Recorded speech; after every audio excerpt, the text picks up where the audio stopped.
میں شہ ابرار پہ چلیے، خار بھی گل بن جائیں گے۔ الحمدللہ رب العالمین، نحمدہ ونصلی علی رسولہ الکریم، اما بعد فاعوذ باللہ من الشیطان الرجیم، بسم اللہ الرحمن الرحیم۔ ان اللہ ملائکتہ یصلون علی النبی یا ایہا الذین آمنوا صلوا علیہ وسلموا تسلیما۔ اللہم صلی علی سیدنا مولانا محمد وعلی آل سیدنا مولانا محمد بارک وسلم علیہ۔ میرے عزیز دوستو، واجہ احترام بزرگو، انتہائی پیارے بیٹو، میری پیاری ماؤں، بہنوں، بیٹیوں، اللہ تعالیٰ نے اپنے پاک کلام میں فرمایا، اے میرے پیارے رسول، اے میرے پیارے نبی، ہم نے آپ کو اخلاق کے اعلیٰ ترین رتبے پر فائز فرمایا۔ خلق، اخلاق اس کی جمع ہے۔ زمانے کے امام حضرت امام راغب اصفہانی رحمۃ اللہ علیہ فرماتے ہیں، خلق اور خلق ایک ہی چیز ہے۔ جب خلق کہا جائے گا تو یہ وہ عادات اور قوتیں ہیں جو ظاہری نظر سے دیکھی جا سکتی ہیں، اور جب خلق کہا جائے گا تو یہ وہ عادات اور قوتیں ہیں جو بصیرت سے معلوم ہوتی ہیں۔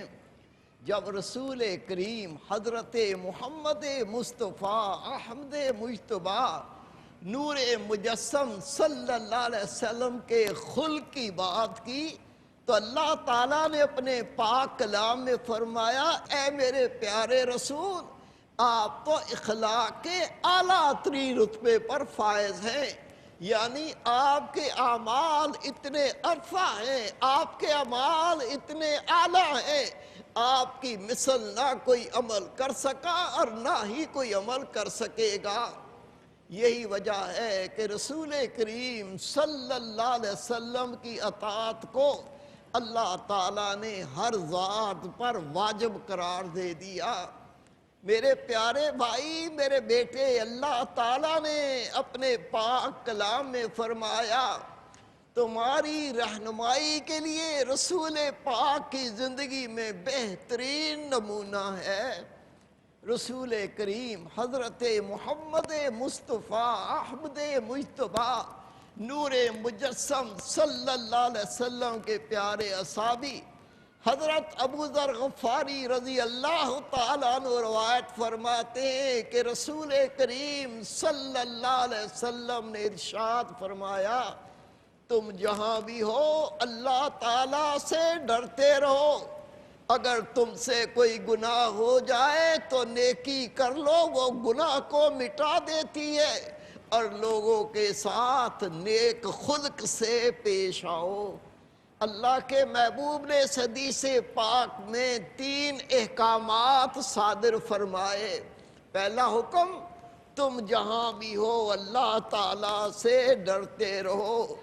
اگر بندہ مومن کو یہ خوف ہو، میرا یہ گناہ کوئی دیکھ لے گا، میرا کوئی یہ عیب دیکھ لے گا، وہ اللہ کے بندوں سے ڈرتا ہوا وہ گناہ نہ کرے، مخلوق سے ڈرتا ہوا اس عیب کو نہ کرے، اور جب اسے پتا ہو میرے اس گناہ کو کوئی نہ دیکھے گا اور وہ گناہ کرتا چلا جائے، اللہ کی نافرمانی کرتا جائے کہ مجھے کوئی دیکھنے والا نہیں، میرے بھائی، میرے بیٹے، میری پیاری بہن، ایسا شخص جو مخلوق سے ڈر کے گناہ نہیں کرتا، ایسا بندہ اللہ سے ڈرنے والا نہیں، ایسی بندی اللہ سے ڈرنے والی نہیں، یہ تو مخلوق سے ڈرنے والے ہیں۔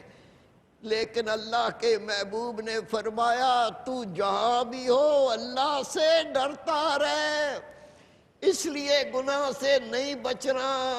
کہ مخلوق تو میرے اس گناہ کو دیکھ رہی ہے، اس لیے مجھے یہ گناہ نہیں کرنا چاہیے۔ اگر پردے کے پیچھے ہو، دیوار کے پیچھے ہو، کمرے کے اندر ہو، گھر کے اندر ہو، اللہ تعالیٰ تو ہر جگہ دیکھتا ہے۔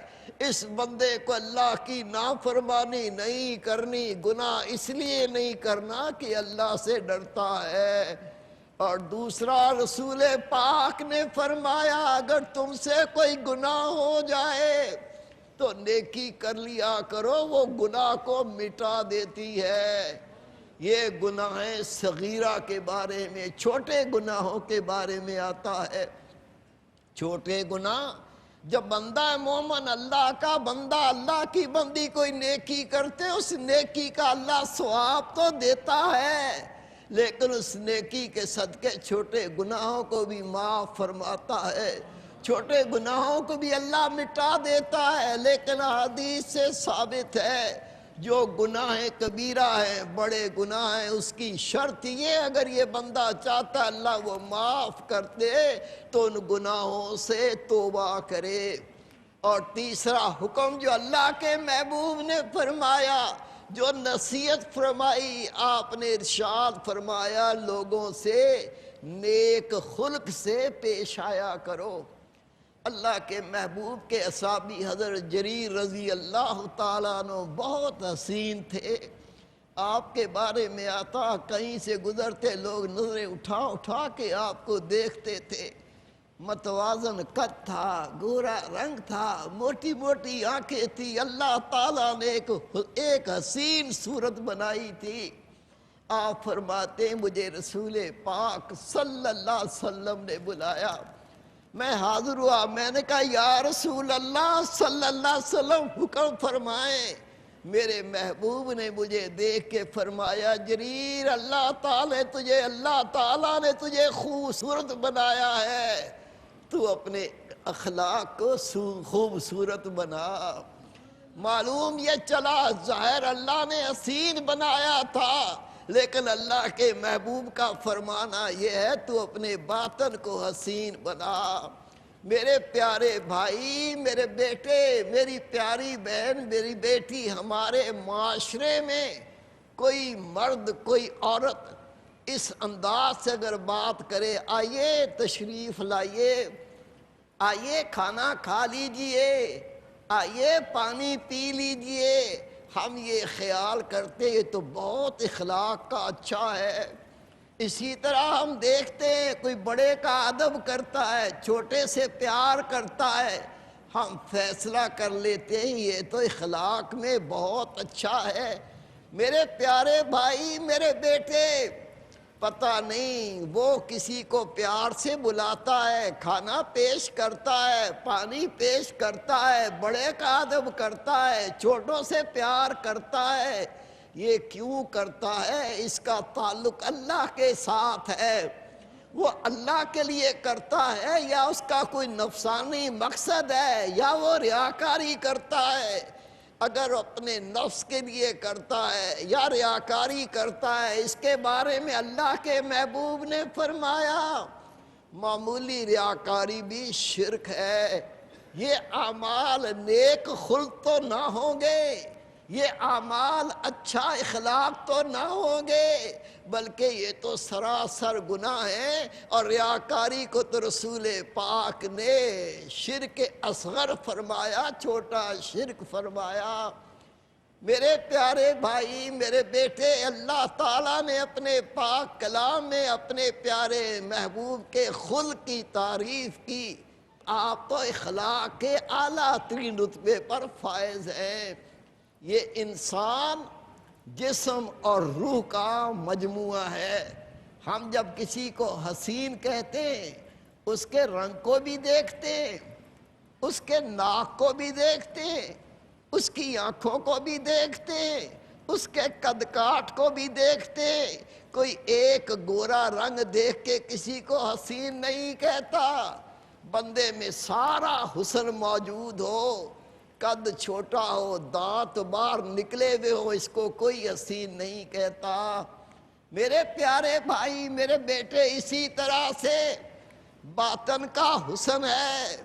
اگر کوئی گورے رنگ کا ہو، موٹی آنکھیں ہو، قد بھی بڑا ہو، ہر عمل اس کا جسم متوازن ہو، لیکن اگر وہ بد کردار ہے، اس کا باطن گندا غلیظ ہے، وہ متکبر ہے، وہ حاسد ہے، خدا کی قسم جو تصویر انسان کے سامنے بنتی ہے وہ اتنی گندی اور غلیظ ہے، اس بدکار کو دیکھ کر طبیعت پر برا اثر پڑنے لگتا ہے، یہ اس سے ملنا نہیں چاہتا، اس کے پاس بیٹھنا نہیں چاہتا۔ کیا معلوم چلا؟ اگر اللہ کا بندہ ظاہری طور پر اس کے حسن میں ایک نقص ہو، اسے کامل حسین نہیں کہتے، اسی طرح باطن میں ایک بھی خباثت ہو وہ اس کے باطن کو گندا اور غلیظ کر دیتی ہے۔ ایک شخص حلال رزق کماتا ہے، حرام نہیں کماتا، لیکن اگر اسی رزق کو وہ حلال کماتا ہے تو یہ نیک خلق ہے۔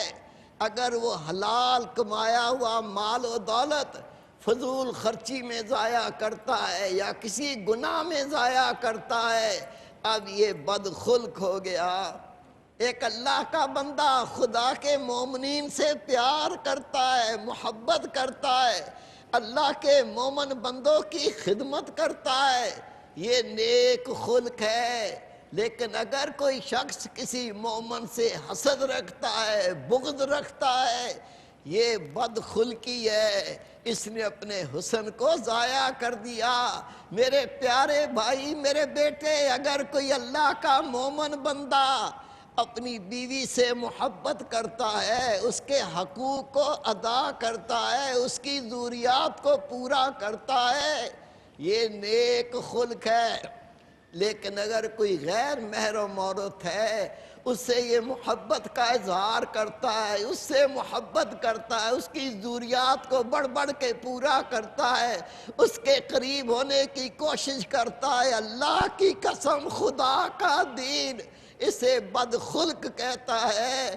اس کا یہ خلق نیک کبھی نہیں کہلا سکتا، یہ بد خلقی کا مظاہرہ کرتا ہے۔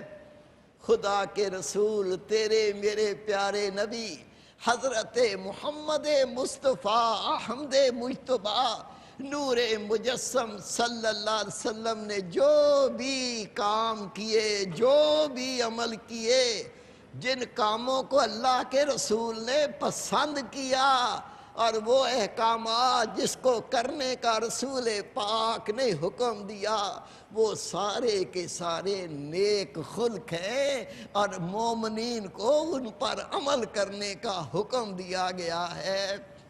حضرت سیدنا ابو ہریرہ رضی اللہ تعالیٰ عنہ فرماتے ہیں، رسول کریم صلی اللہ علیہ وسلم نے ارشاد فرمایا، اللہ تعالیٰ نے مجھے نیک خلق کی تکمیل کے لیے مبعوث فرمایا۔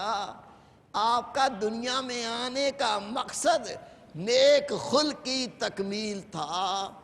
جو کچھ رسول پاک کو اللہ تعالیٰ نے قرآن پاک کے ذریعے سے تعلیم دی، جو بھی رسول کریم صلی اللہ علیہ وسلم نے ارشاد فرمایا اور احادیث مبارکہ کی صورت میں ہمارے پاس موجود ہے، یہ سارے نیک خلق ہیں، اور رسول پاک اسی لیے دنیا میں تشریف فرما ہوئے کہ نیک خلق کی تکمیل فرما دیں۔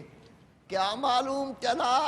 یہ اس بات کا ثبوت ہے، جو کچھ قرآن پاک میں اللہ تعالیٰ نے حکم فرمایا اور نبی پاک صلی اللہ علیہ وسلم کے صدقے ہم تک پہنچا، یا جو کچھ رسول پاک نے حدیث میں احکامات صادر فرمائے، یہ تمام کا تمام نیک خلق ہے، اور مومنین کو ان پر عمل کرنے کا حکم دیا گیا۔ اللہ کے محبوب کے پیارے اصحابی ابن عمیر رضی اللہ تعالی عنہ فرماتے ہیں، میں ام المومنین حضرت بی بی عائشہ صدیقہ طاہرہ رضی اللہ تعالی عنہ کی خدمت میں حاضر ہوا۔ میں نے عرض کی امی جان اللہ کے رسول کے اخلاق کے بارے میں ارشاد فرمائے۔ امی جان نے فرمایا ابن عمیر کیا تو قرآن پاک نہیں پڑھتا؟ میں نے عرض کی کیوں نہیں پڑھتا؟ یعنی میں قرآن پاک پڑھتا ہوں۔ امی جان نے فرمایا اے ابن عمیر سارا قرآن پاک رسول پاک کا خلق تھا۔ معلوم یہ چلا کہ اللہ کے رسول تیرے اور میرے پیارے رسول قرآن پاک کا عملی نمونہ تھا۔ جو کچھ اللہ نے فرما دیا رسول پاک نے اپنا دیا۔ قرآن پاک ہمارے سامنے ایک کتابی صورت میں ہے اور عملی صورت نبی پاک کی ذات گرامی ہے۔ کچھ لوگ ان کی عادت ہوتی ہے وہ صدقہ اور خیرات کرتے ہیں، اور کیوں کرتے ہیں ان کا مقصد یہ ہوتا ہے ہم کسی کو صدقہ دیں گے خیرات دیں گے وہ اس کو احسان مانے گا اور وہ میری عزت کرے گا میری تعظیم کرے گا۔